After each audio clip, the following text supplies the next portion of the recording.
오늘 말씀은 사사기, 구약성경 사사기 6장 11절로 20절 말씀입니다.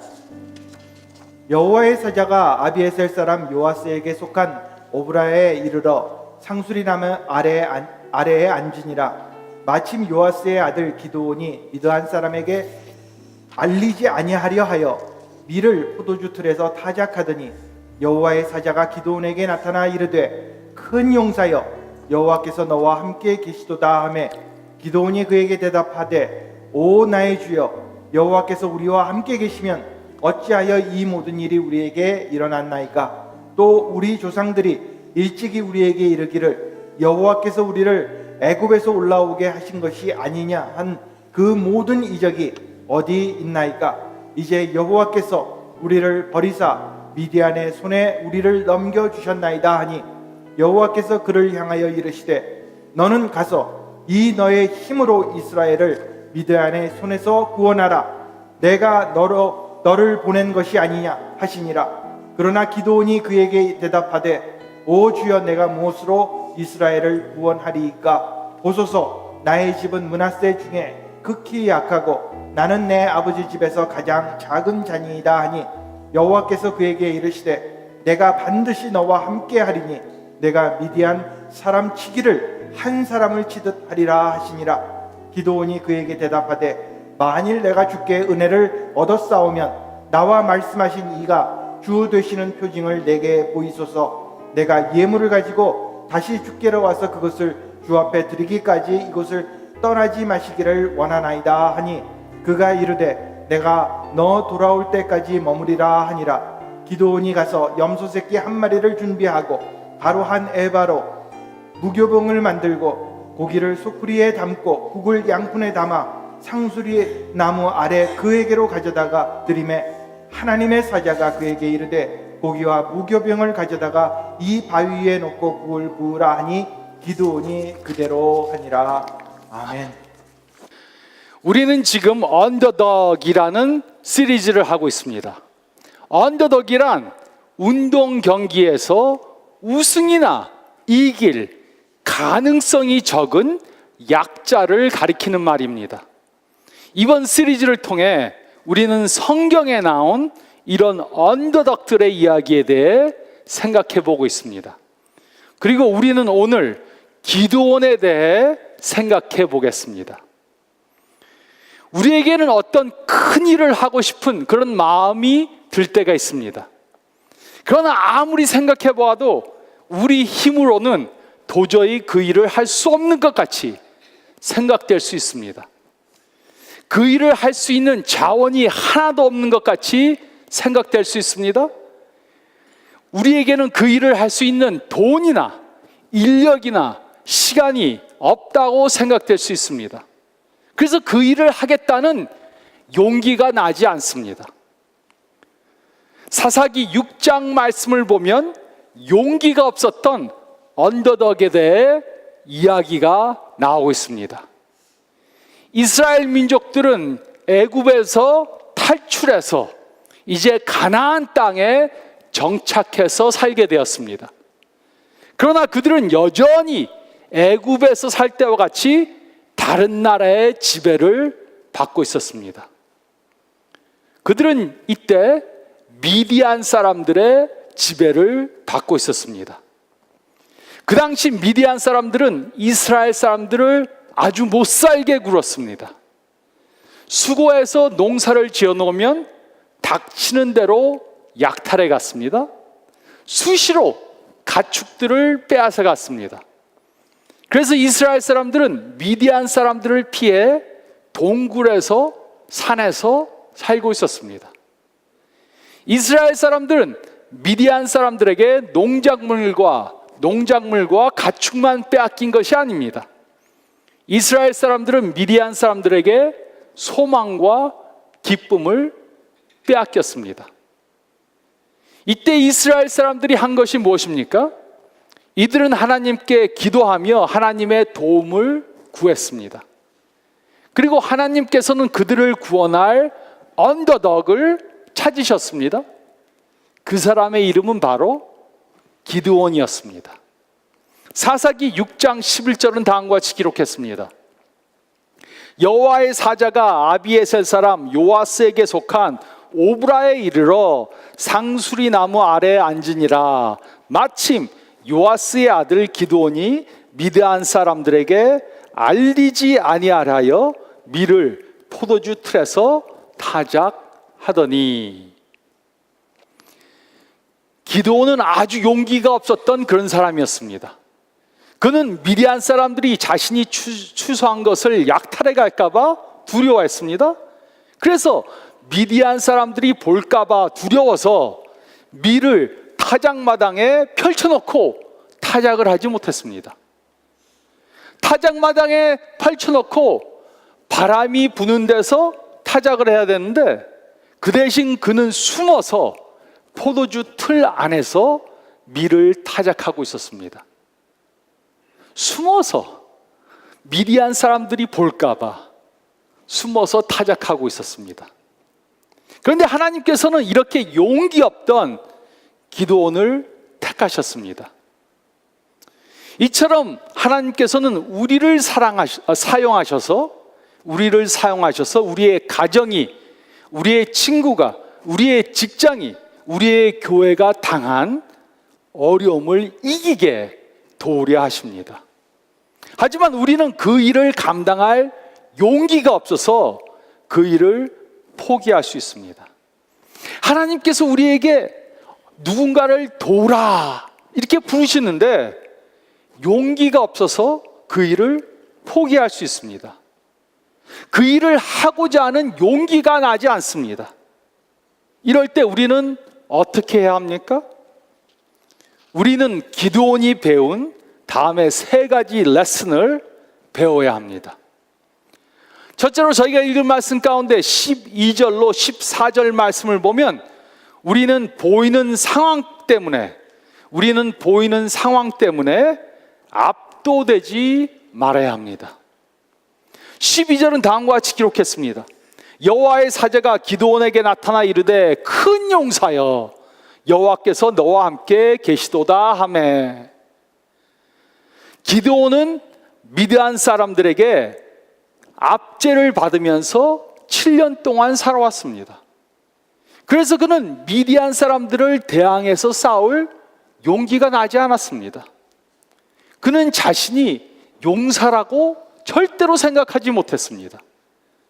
하지만 하나님의 사자는 기드온을 큰 용사라고 불렀습니다. 이때 기드온은 나는 큰 용사는 아닙니다. 저는 언더덕일 뿐입니다. 이렇게 생각했을 것입니다. 그는 왜 이렇게 생각했습니까? 그 이유는 기드온은 하나님께서 자신과 함께 하신다는 것을 몰랐기 때문입니다. 그렇기 때문에 그는 자신이 당한 상황에 완전히 압도되어 있었던 것입니다. 상황이 이래서 나는 도저히 아무것도 할 수 없다. 상황 때문에 완전히 압도되었던 것입니다. 13절은 다음과 같이 기록했습니다. 기드온이 그에게 대답하되 오 나의 주여 여호와께서 우리와 함께 계시면 어찌하여 이 모든 일이 우리에게 일어났나이까? 또 우리 조상들이 일찍이 우리에게 이르기를 여호와께서 우리를 애굽에서 올라오게 하신 것이 아니냐 한 그 모든 이적이 어디 있나이까? 이제 여호와께서 우리를 버리사 미디안의 손에 우리를 넘겨주셨나이다 하니. 기드온이 한 말은 황당한 것이 아니었습니다. 우리가 하나님의 축복을 받았다면 왜 이런 어려운 일이 생깁니까? 하나님이 우리와 함께 계시면 왜 이런 일이 생기는 것입니까? 눈으로 보는 상황과 여호와의 사자가 한 말에는 큰 차이가 있었습니다. 그래서 그는 자신을 큰 용사로 보지 못했습니다. 그 대신 그는 자신을 용기가 없는 언더덕이라고 본 것입니다. 우리도 그와 같이 생각할 수 있습니다. 하나님께서 우리에게 어떤 일을 하라는 부담을 가졌을 수 있습니다. 우리의 가정에, 직장에, 사회에 어떤 문제를 보고 그것을 해결하고자 하는 마음이 생길 수 있습니다. 잘못된 것을 바로 잡고자 하는 마음이 있을 수 있습니다. 하지만 우리는 우리가 큰 용사라고 생각되지 않습니다. 우리는 그 일을 하기 위해 필요한 어떤 자원도 가지고 있지 못하다고 생각할 수 있습니다. 그래서 우리도 기도원과 같이 용기를 갖지 못할 수 있습니다. 우리가 당한 문제가 너무 큽니다. 그 일을 할 수 있는 자원이 없습니다. 그 일을 할 용기가 나지 않습니다. 하지만 이럴 때라도 우리는 하나님의 명령을 따라야 합니다. 하나님께서 우리와 함께 하시기 때문에 우리는 용기를 가져야 합니다. 14절은 다음과 같이 기록했습니다. 여호와께서 그를 향하여 이르시되 너는 가서 이 너의 힘으로 이스라엘을 미디안의 손에서 구원하라. 내가 너를 보낸 것이 아니냐 하시니라. 하나님께서는 기드온을 보내셨습니다. 하나님께서 그와 함께 하심으로 그에게 이스라엘을 미디안의 손에서 구원하라고 명령하셨습니다. 이처럼 우리가 당한 상황 때문에 압도되어서는 안 됩니다. 우리는 큰 용사들입니다. 하나님께 부르심을 받은 용사들입니다. 그래서 우리는 눈에 보이는 환경에 압도되어서는 안 됩니다. 그 대신 우리는 용기를 갖고 믿음으로 나아가야 합니다. 첫째로 우리는 보이는 상황 때문에 압도되지 말아야 합니다. 그리고 두 번째로 15절로 16절 말씀을 보면 두 번째로 우리는 또 개인적 한계 때문에 압도되지 말아야 합니다. 우리는 보이는 상황 때문에 압도되지 말아야 하고 또 우리는 개인적 한계 때문에 압도되지 말아야 합니다. 15절은 다음과 같이 기록했습니다. 그러나 기드온이 그에게 대답하되 오 주여 내가 무엇으로 이스라엘을 구원하리이까? 보소서 나의 집은 므낫세 중에 극히 약하고 나는 내 아버지 집에서 가장 작은 자니이다 하니. 하나님이 부르시자 기드온은 자신에 대해 생각해 보았습니다.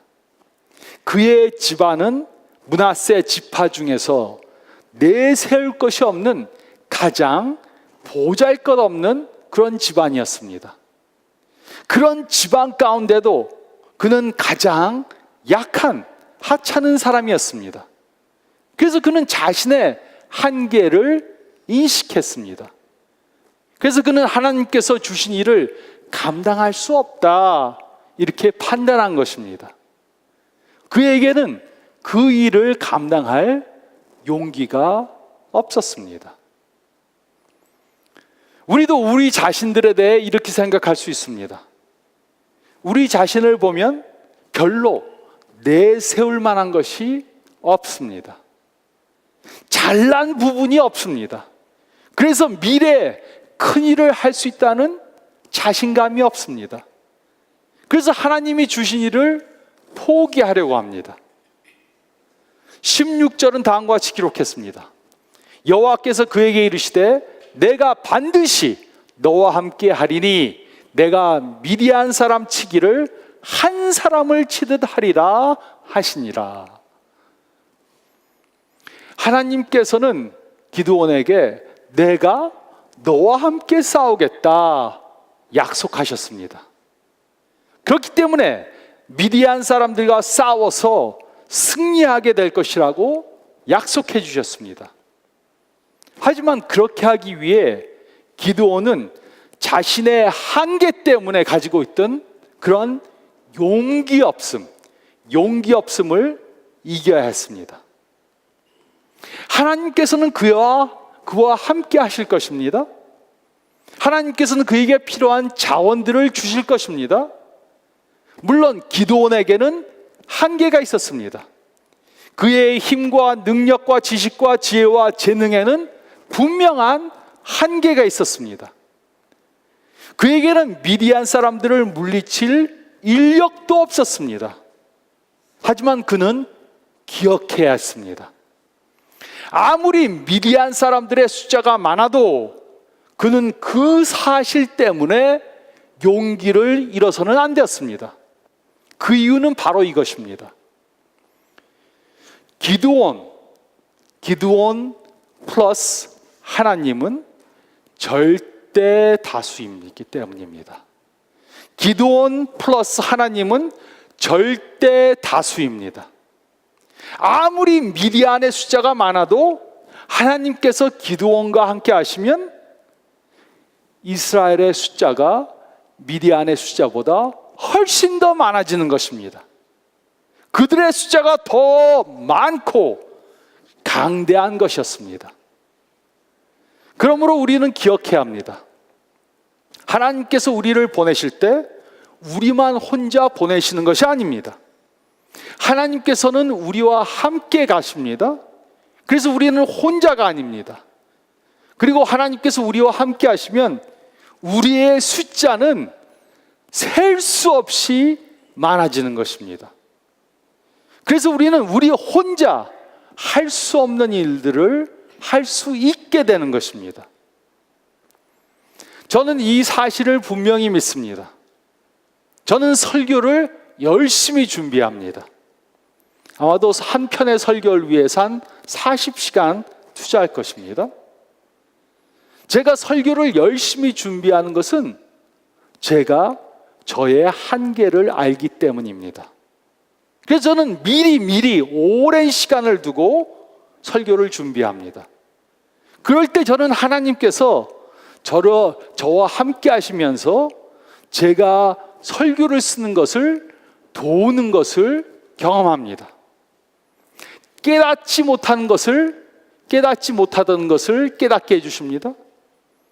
생각하지 못하는 것을 생각하게 해주십니다. 그뿐만이 아닙니다. 저는 설교할 때 하나님께서 저를 사용하셔서 역사하시는 것을 경험합니다. 저는 제가 해야 하는 부분들은 열심히 준비하지만 하나님께서 저와 함께 하셔서 저로 하여금 그 일을 할 수 있게 해 주십니다. 그래서 저는 용기를 가지고 제가 맡은 일을 합니다. 그것은 저의 재능 때문이 아닙니다. 그 대신 그것은 하나님의 능력을 믿는 용기 때문입니다. 그리고 이것은 그 누구에게도 적용이 됩니다. 어떤 경우 하나님께서는 가정의 어떤 일을 위해 우리를 부르실 수 있습니다. 어떤 경우 하나님께서는 직장의 어떤 일을 위해 우리를 부르실 수 있습니다. 또 어떤 경우 하나님께서는 교회의 어떤 일을 위해 우리를 부르실 수 있습니다. 어떤 경우 하나님께서는 이웃을 위해 우리를 부르실 수 있습니다. 또 어떤 경우 하나님께서는 우리 사회에 어떤 일을 하기 위해 우리를 부르실 수 있습니다. 우리는 모두가 한계가 있는 그런 사람들입니다. 하지만 우리가 그 일을 혼자서 하는 것이 아닙니다. 하나님께서는 우리와 함께 하실 뿐만 아니라 우리에게 초자연적인 능력을 주십니다. 그래서 우리는 개인적 한계 때문에 압도되지 말아야 합니다. 우리는 개인적 한계 때문에 압도되지 말아야 합니다. 그리고 세 번째로 저희가 읽은 말씀 가운데 17절로 20절 말씀 보면 우리는 하나님께서 주시는 증거를 구해야 합니다. 우리는 하나님께서 주시는 증거를 구해야 합니다. 17절과 18절은 다음과 같이 기록했습니다. 기드온이 그에게 대답하되 만일 내가 주께 은혜를 얻었사오면 나와 말씀하신 이가 주 되시는 표징을 내게 보이소서. 내가 예물을 가지고 다시 주께로 와서 그것을 주 앞에 드리기까지 이곳을 떠나지 마시기를 원하나이다 하니 그가 이르되 내가 너 돌아올 때까지 머무르리라 하니라. 기드온은 하나님께서 자신과 함께 하신다는 증거를 눈으로 보길 원했습니다. 그리고 하나님께서는 그의 요청을 허락해 주셨습니다. 기드온과 같이 하나님께서 우리에게 어떤 일을 맡기신다는 생각이 들면 우리는 그것을 확인해 봐야 합니다. 증거를 구한다고 하나님께서 우리를 절대로 꾸짖으시지 않습니다. 증거를 구한다고 해서 우리가 하나님을 믿지 않는 것이 절대로 아닙니다. 그 대신 하나님께서는 우리가 그를 믿는다는 그러한 확인을 해보기 원하십니다. 하나님께서 우리를 부르셨다는 그러한 확인을 해보라고 하십니다. 그래서 우리는 그 부름이 정말 하나님께서 주신 것인가 확인해 봐야 합니다. 그 이유는 우리가 확실한 증거를 봐야 확신을 가지고 그 일을 할 수 있기 때문입니다. 하나님이 저에게 이런 말씀을 주셨는데 이런 사명을 주신 것 같은데 이것이 정말입니까? 저에게 증거를 보여주세요. 19절과 20절은 다음과 같이 기록했습니다. 기드온이 가서 염소 새끼 하나를 준비하고 가루 한 에바로 무교병을 만들고 고기를 소쿠리에 담고 국을 양푼에 담아 상수리 나무 아래 그에게로 가져다가 드리매 하나님의 사자가 그에게 이르되 고기와 무교병을 가져다가 이 바위 위에 놓고 국을 부으라 하니 기드온이 그대로 하니라. 기드온이 예물을 가지고 하나님의 사자 앞에 가져왔습니다. 그리고 하나님의 사자가 그 예물을 건드리니까 바위가 불이 붙어서 그 예물이 전부 다 불타버렸습니다. 그리고 하나님의 사자는 더 이상 보이지 않았습니다.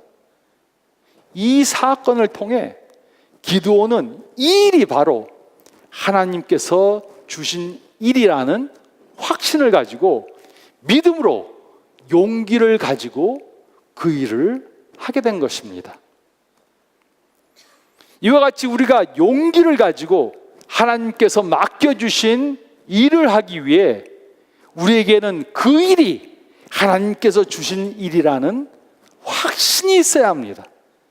그럴 때 우리는 하나님께서 주시는 확실한 증거가 있어야 하는 것입니다. 하나님이 이 일을 나에게 맡기셨다. 그 확신을 갖기 위해서는 어떤 증거가 필요합니다. 물론 하나님께서 우리에게 직접 나타나신다든가 아니면 하늘에서 불이 내려오지 않을 수도 있습니다. 하지만 하나님께서는 성경 말씀을 통해 우리에게 확신을 주실 수 있습니다. 또 하나님께서는 예수님을 믿는 주위 사람들이나 환경을 통해 우리에게 확신을 주실 수 있습니다. 또 기도할 때 우리 마음속에 주시는 평안함을 통해 우리에게 확신을 주실 수 있습니다. 특히 우리는 하나님께서 우리 마음속에 주시는 평안함의 중요성을 인식해야 합니다. 우리 중에는 지금 어떤 중요한 결정을 하려고 하시는 분들이 있을 수 있습니다. 그런데 그 마음속에 평안함이 없습니다. 그렇다면 과연 이 결정이 하나님이 주신 것인지 재확인해 봐야 합니다. 누군가와 교제를 하면서 결혼을 하려고 그러는데 마음속에 평안함이 없을 수 있습니다. 집을 사거나 이사를 하려고 하는데 마음속에 평안함이 없을 수 있습니다. 새로운 직장을 잡고자 하는데 마음속에 평안함이 없을 수 있습니다. 이럴 때 마음속에 평안함이 없으면 우리는 서둘러서 결정하려고 하면 안 됩니다. 그 대신 하나님께서 우리에게 확신을 주실 때까지 기다려야 합니다.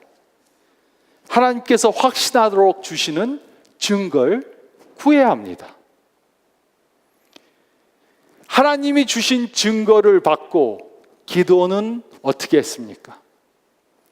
그는 미디안을 향해 싸울 군사들을 모았습니다. 그리고 300명의 이스라엘 사람들을 이끌고 13만 5천 명의 미드안 사람들과 싸우러 나갔습니다. 300명을 가지고 13만 5천 명을 대항해서 싸우려고 하면 보통 사람들은 미친 짓이다 하겠죠. 하지만 미디안을 향해서 싸우면서 기드온은 300명의 사람으로 13만 5천 명의 사람들을 완전히 무찌르고 완전한 승리를 거두었습니다. 그것이 어떻게 된 것인가? 궁금하시면 사사기 7장을 읽어보시면 됩니다. 하나님께서는 우리들에게 어떤 일을 맡기신다는 충동을 주실 수 있습니다. 그러면 그 일이 정말 하나님께서 나에게 주신 것인가 확인해 봐야 합니다. 그러기 위해 우리는 하나님께서 주시는 증거를 구해야 합니다. 하나님, 이것이 정말 하나님께서 우리에게 주시는 일이라면 증거를 보여주세요. 하나님이 절대로 꾸짖지 않습니다. 하나님께서는 우리의 환경을 통해, 주위 사람들을 통해, 성경 말씀을 통해 되어지는 일 가운데 우리에게 증거를 보여주실 것입니다. 그러면 우리는 확신을 갖고 용기를 가지고 그 일을 할 수 있게 되는 것입니다. 우리는 가정을 위해, 직장을 위해, 교회를 위해, 사회를 위해 무엇인가 하고 싶은 그런 충동을 받을 수 있습니다. 하지만 그 일이 불가능하게 보입니다. 우리는 그 일을 하기에는 턱없이 부족한 언더덕으로 보일 수 있습니다. 하지만 우리는 그 일을 혼자서 하는 것이 아닙니다. 하나님께서는 우리와 함께 하십니다. 우리의 문제가 아무리 크다고 해도 우리는 용기를 잃어서는 안 됩니다. 하나님께서는 우리를 통해 그 문제를 해결해 낼 수 있도록 해 주실 것입니다. 그래서 우리는 팔을 걷어 붙이고 나가서 그 일을 해야 합니다. 우리는 언더덕들이지만 하나님은 우리를 도우실 것입니다. 우리는 억눌리고 힘없는 사람들을 해방시켜주고 하나님께서 주시는 자유함을 그들에게 줄 수 있어야 합니다. 우리 플러스 하나님은 절대 다수라는 사실을 믿어야 합니다.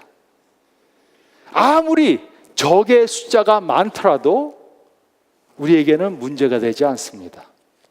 그 이유는 하나님께서 우리를 대신해서 싸워 주실 것이기 때문입니다. 우리는 보이는 상황 때문에, 현실 때문에 압도되지 말아야 합니다. 아무리 적의 숫자가 많더라도 우리는 보이는 상황 때문에 압도되지 말아야 합니다. 우리는 개인적 한계 때문에 압도되지 말아야 합니다. 가진 것이 없어서, 경험이 없어서, 지혜가 없어서, 지식이 없어서, 시간이 없어서, 건강이 나빠져서, 개인적 한계 때문에 압도되지 말아야 합니다. 그리고 우리는 용기를 갖기 위해 하나님께서 주시는 증거를 구해야 합니다. 하나님, 이 일이 정말 하나님께서 주신 것입니까? 저희 마음속에 편안함을 주시고 또 저희 환경, 말씀을 통해 주위 사람들을 통해 증거를 주시기 바랍니다. 우리는 하나님께서 주시는 증거를 구해야 합니다. 이럴 때 우리는 용기를 가지고 하나님께서 맡겨주신 일을 감당하게 되는 것입니다. 이렇게 하심으로 하나님이 주시는 큰 승리함을 경험하시는 저와 여러분들이 되시기를 예수님의 이름으로 축원드립니다.